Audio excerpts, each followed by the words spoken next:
Hi, everybody. Welcome back to another edition of VCTV. I'm your host, Kyle Ellicott, and we are here talking about another important set of industries.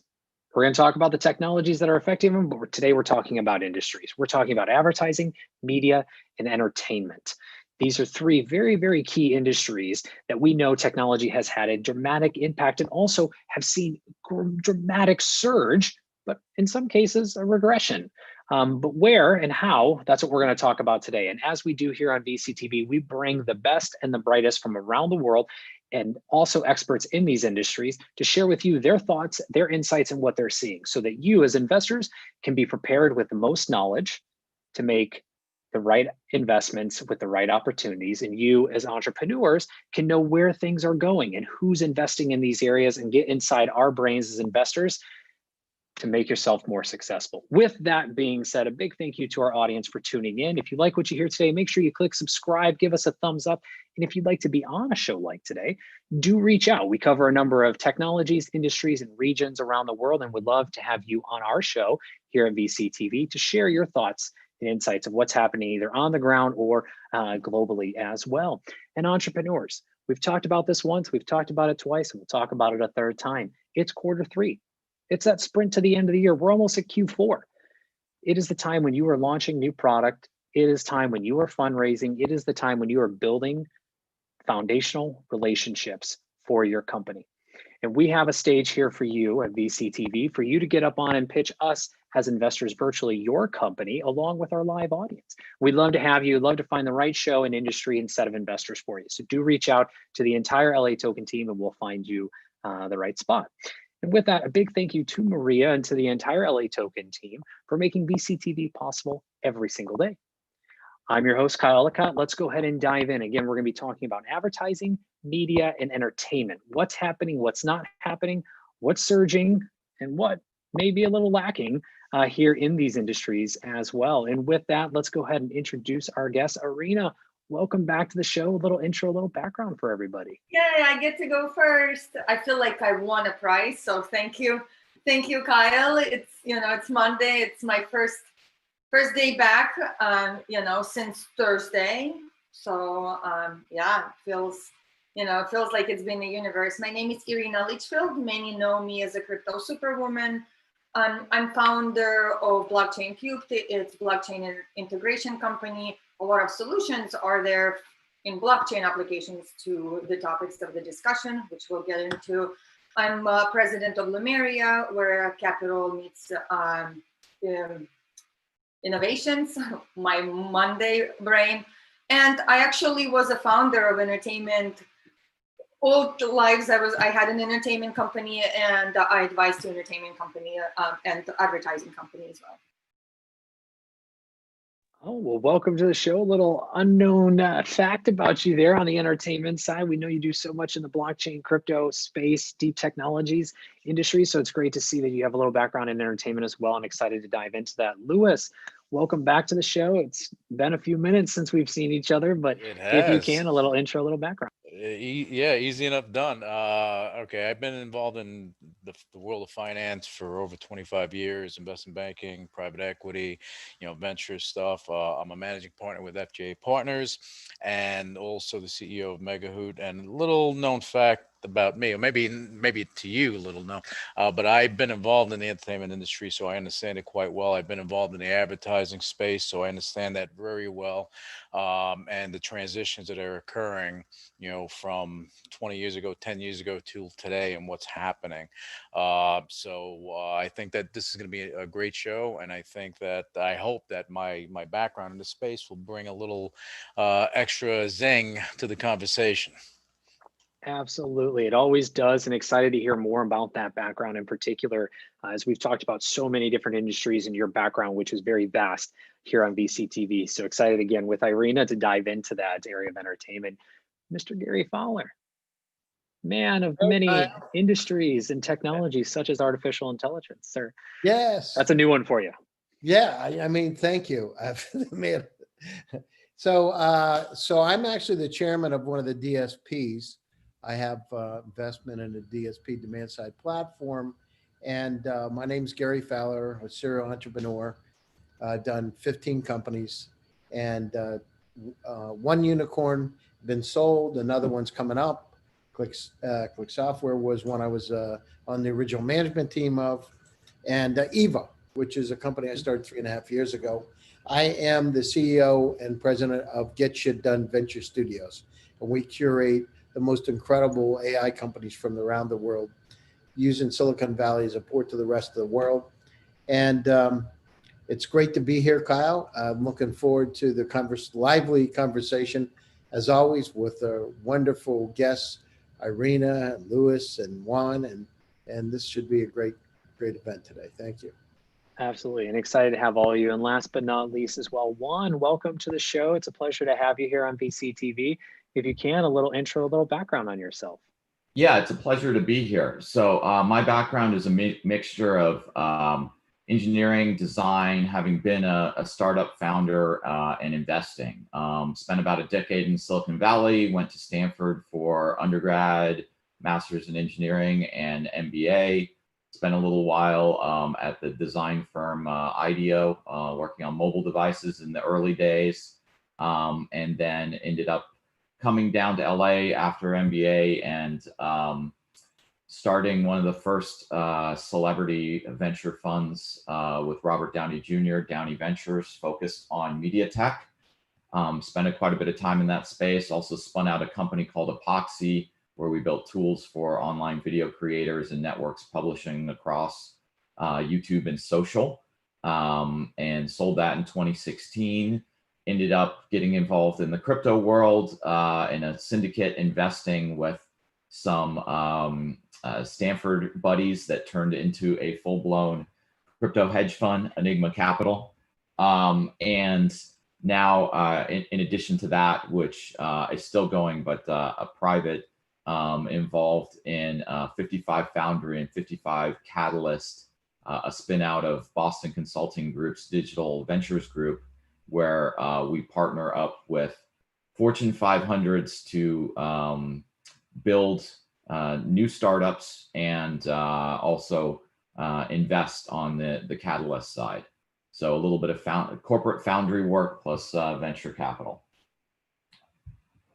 Wonderful, and welcome to the show as well. Excited to dive into that. So guys, want to jump right in here. I mean, these industries, these three, so again, advertising, media, and entertainment, all of you have a deep background in these, and would love to just kind of start high level is what's happening. What is the current state? We know what happened in the beginning of 2020, but we also know, looking back at 2019, how these three industries were already being reshaped.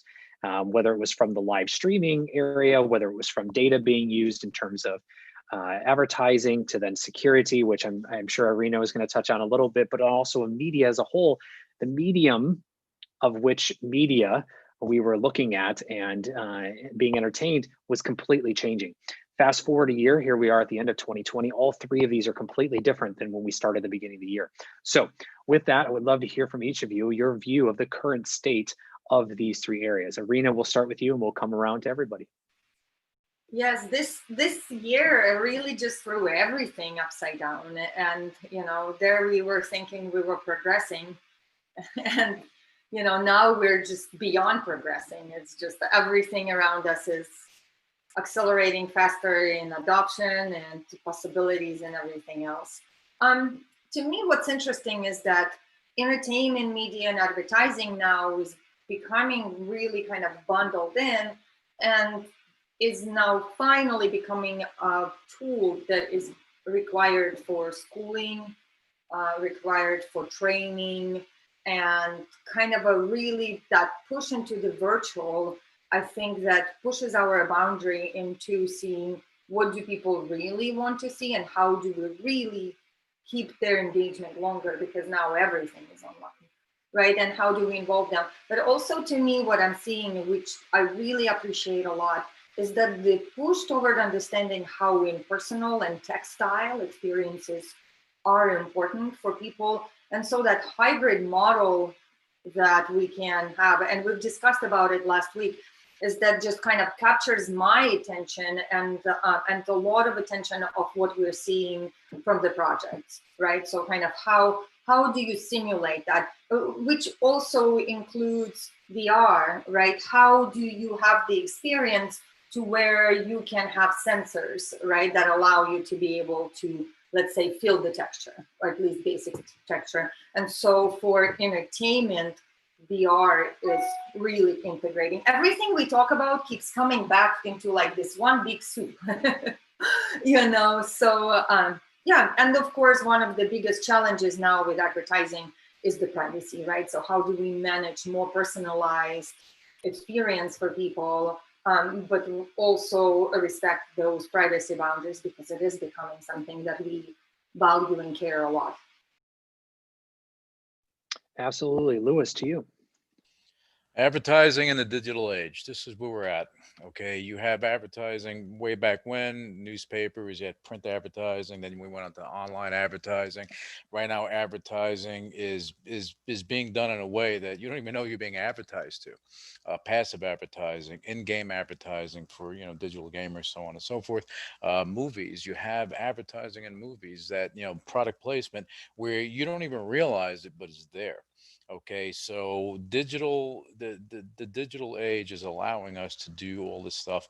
And as far as gaming is concerned, and in-game advertising, machine learning and AI play a role in that, because it's customized. You're talking about customized algos that they know what you like, what you don't like, and they are able to advertise to you. So that's going to be interesting. I think that's going to continue to evolve. And as far as entertainment is concerned, Hollywood.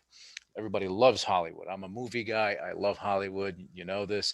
And basically, for movie makers, especially independent movie makers, distribution.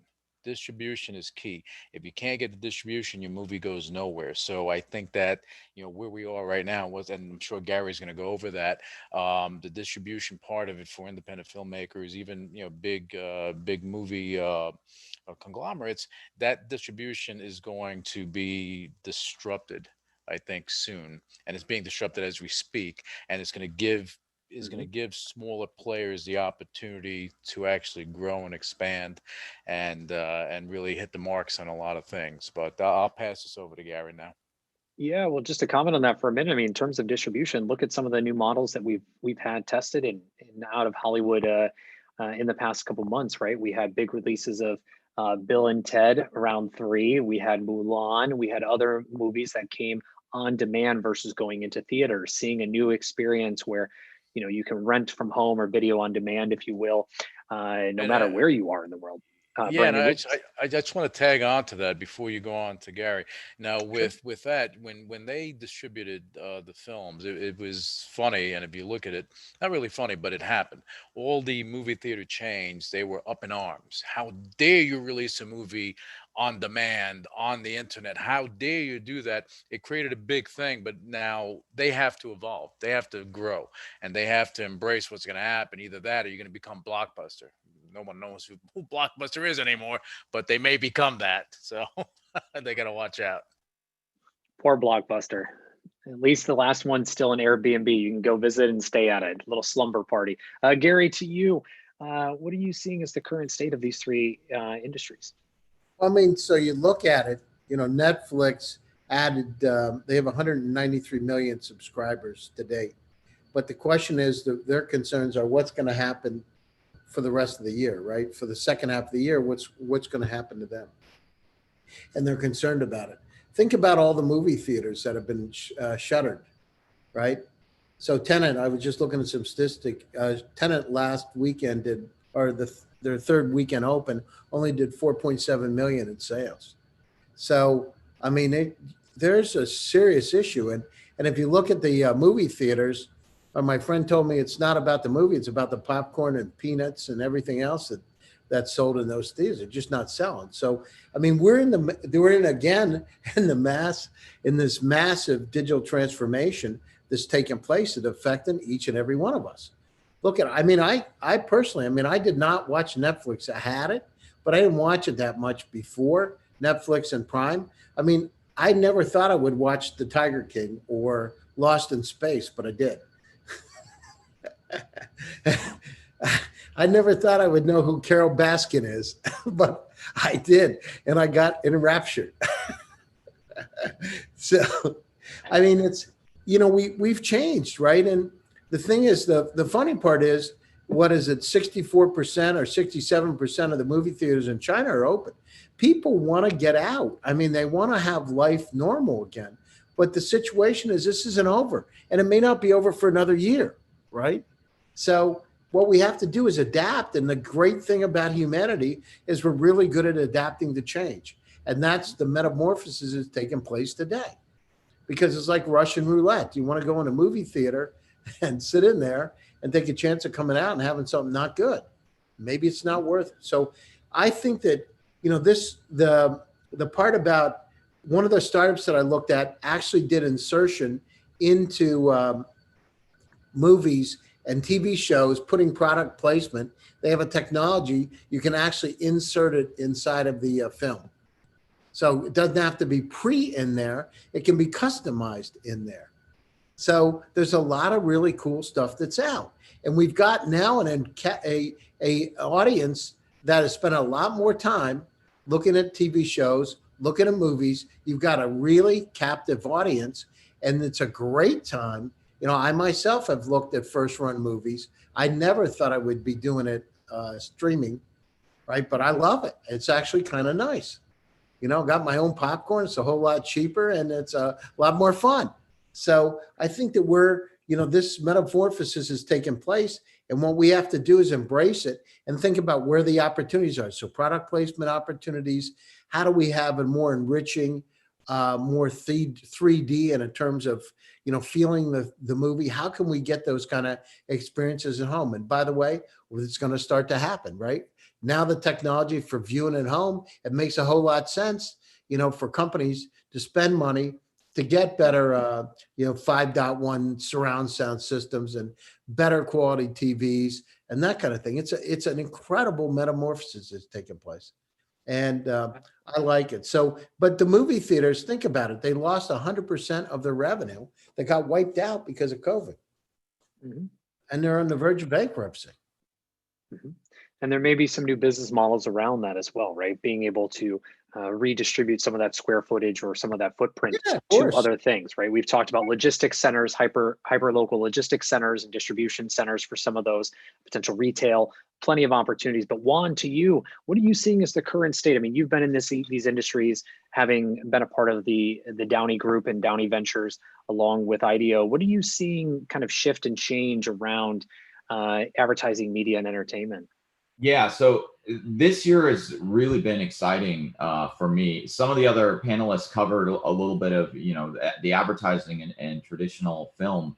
But I think one of the most interesting things going on is around the funding of startups, right? So I felt kind of this lull in media tech funding coming out of, between like late 2016 and earlier this year, where even a lot of the strategic like corporate VCs and media were kind of looking at all these alternative models and not wanting to fund straight up kind of media tech companies. And the pandemic and the embrace of digital consumption has really changed that, right? So all of the people who are kind of my VC peers are now talking about what's the latest in deal flow, where we're almost trying to get out of that deal flow a year or two ago.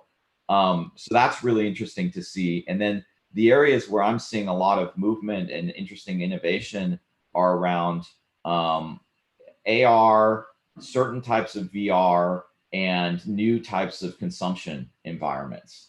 So, and I think you're actually seeing a crossover of some of the evolution of work from home tech and some of these technologies, right? So you're seeing things like Zoom, where there are platforms that you can build upon, and other video platforms, the ability to add, AR augmentation, and then the forward-thinking innovation people in these industries thinking, okay, what's a AR augmented, virtual concert experience, and what is watching with your friends? What's the crossover of socialization and consuming content, in all forms? And it's really interesting because you're starting to see people think about the subtle interface evolutions of these platforms, going from just the raw, clunky,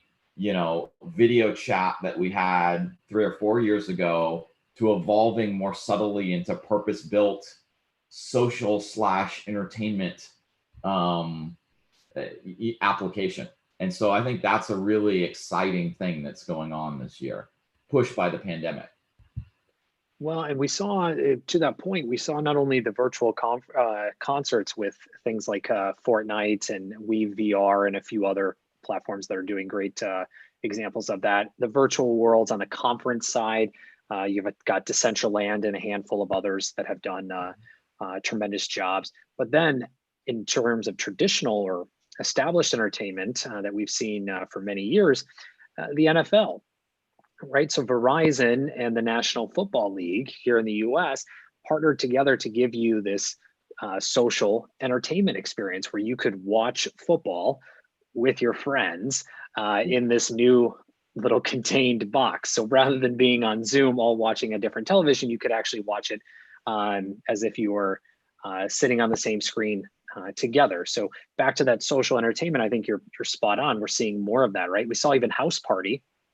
Another example, an application that was settled, we'll just put that, for many years, all of a sudden came back here in 2020 and is continuing to thrive, bringing that social entertainment angle back into our lives. And I think something, Juan, to your point, we all wanted, we had with a version of social media, and then went our own separate ways as these streaming platforms and others came in. And then now we're looking for that reconnection back and leveraging technology to do that. So I think you're spot on. Lewis, I saw you on mute, so I'll pause for a second. I know you might have a comment. I always have a comment, Kyle. I just want to. I think Juan had a lot of good points, and where we're going, and I think that the funding of startups is also going to change, and again, just what's happening in advertising. I've seen it throughout the decades how it's changed, and Gary mentioned this as far as having the ability to digitally just on the fly change things within a game. This is the stuff of the future. It's going to happen in movies as well. You're going to have these opportunities to incorporate technology into films where you can allow certain things to change on the fly. Okay, it'll be interesting. It'll definitely be interesting. Just wanted to touch on that.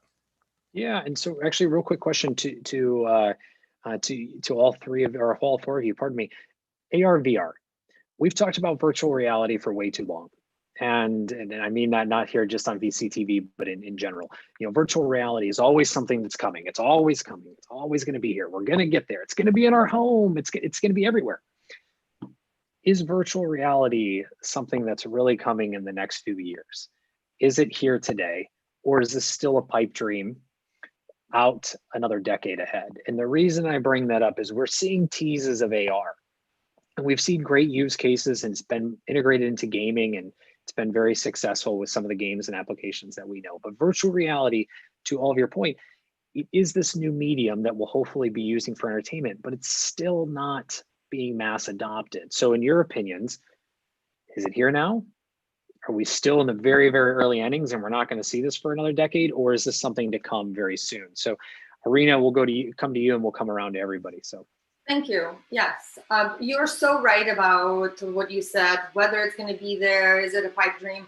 First of all, I think it is here. And to me, the arrival of it made it to where Oculus, right? So whatever Oculus that, I don't know all of them, but you could have it without wires, right? So, and then once you put it on, the immersion is to a point to where you experience feelings.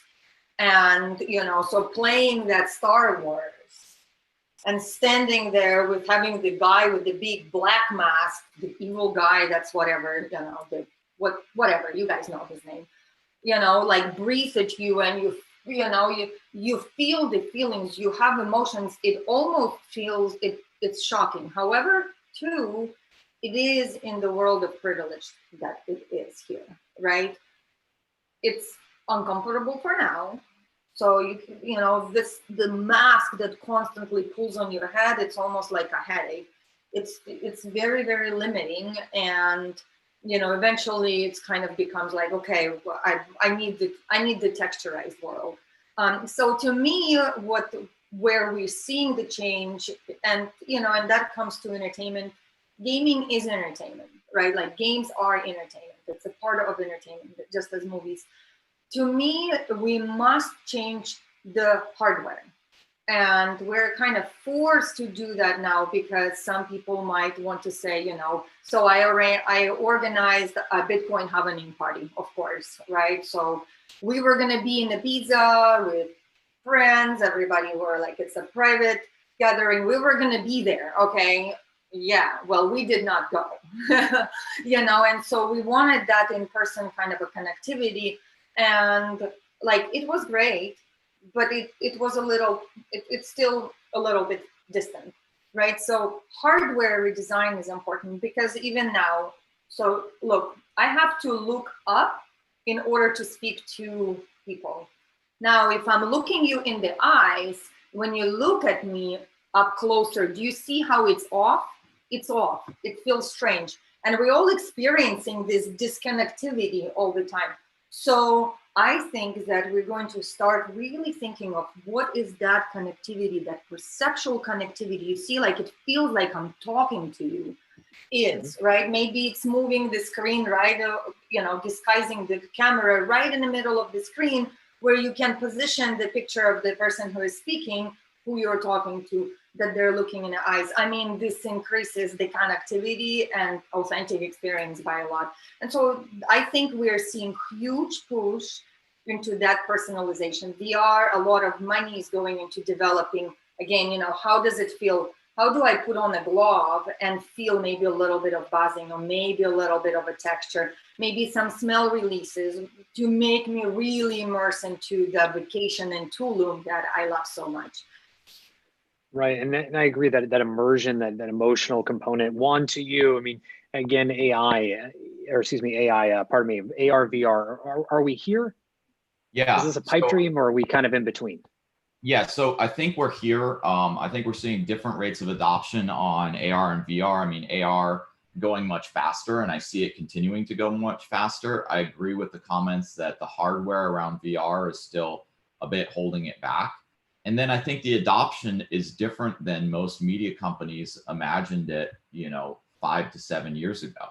So it's like I would be in conferences back then, and you'd hear media executives talking about VR as if it was 4K, as if their linear programming and formats were just going to be dropped into this more immersive technology. And that has not come to fruition at all, of course. And, you know, it's obvious because it's a whole different interface. So I think we're starting to see certain experiences that make sense for VR. Certainly some of the touring shows or exhibits that people may have been to, where you do a VR, you know, walkthrough of Star Wars and stuff, where you're going to, you know, pop-up entertainment center to do that, have shown how immersive and incredible this can be. But that's a totally different model than, you know, putting on VR glasses at home to watch a VR movie, as they would say, like back in the day. So, yeah, I think we're in the very early stages of it.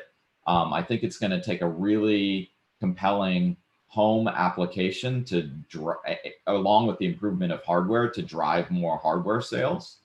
But on the AR side, you know, we already have a lot of the hardware that we need, and now people are just starting to have these interesting interface use cases that go beyond the initial, you know, Pokemon Go kind of splash into AR from a few years ago.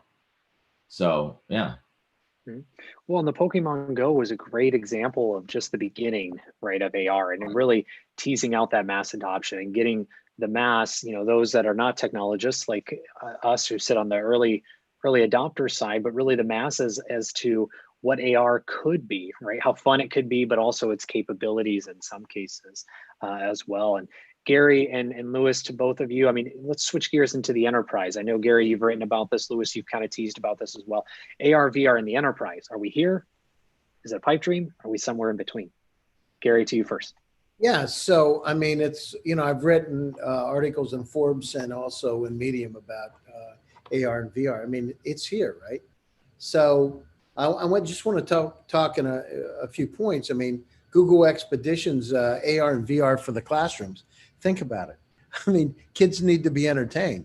It's kind of boring just sitting on a screen, having an online class. So AR and VR using Google Expeditions here now. VR used for post-traumatic stress syndrome today, right? These are applications that are being used now. Medicine, using VR for doctors, right?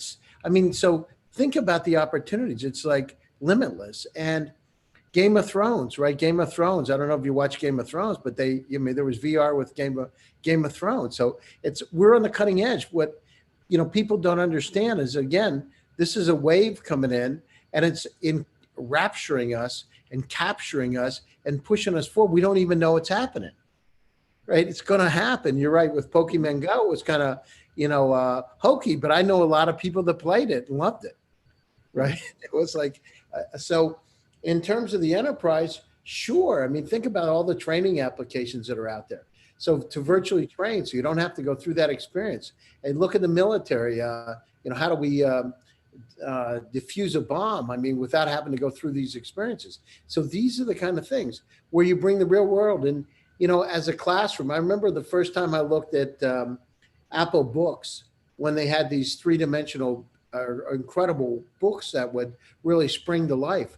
And imagine enriching it if you go into a library and you could actually have that experience as a kid.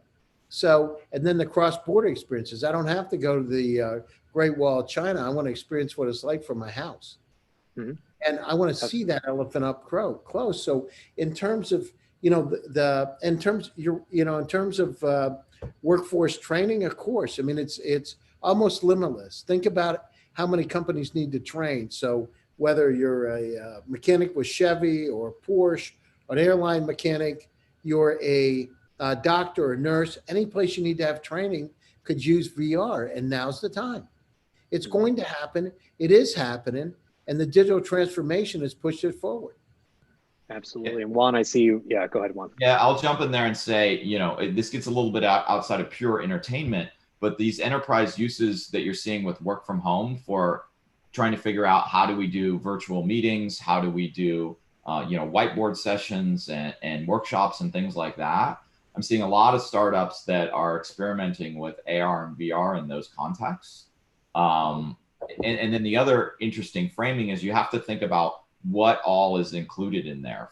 For example, if you look at Facebook, even something like Portal is really in their AR, VR group, right? And Portal, not everybody may know what it is, but it's essentially a family video chat hardware, software interface, but it's using a lot of their AR, VR stack to power it.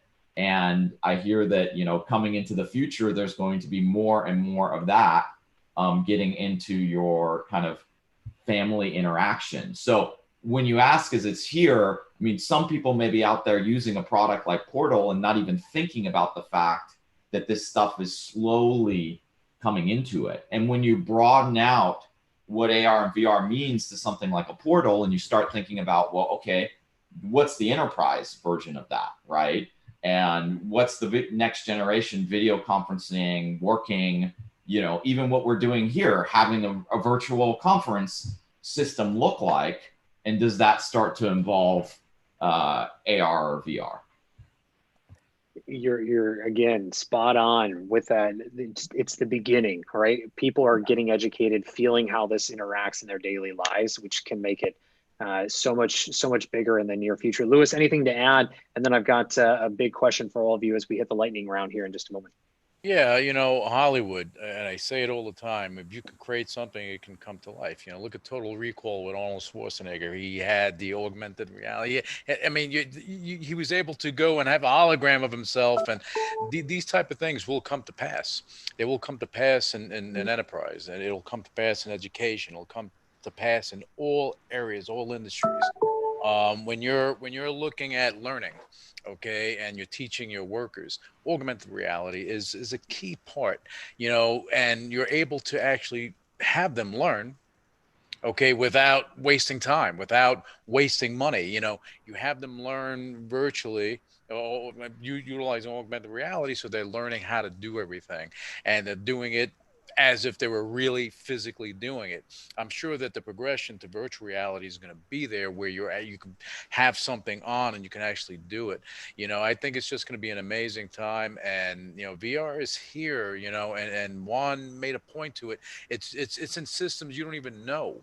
And I spoke about it earlier with Google. It's like they know what you want. You just type a couple of letters, and machine learning, all this stuff is playing a part in everything. And I think we're just at the beginning of the AR VR evolution. I'm not going to say revolution. I say evolution, because we're going to evolve, Kyle.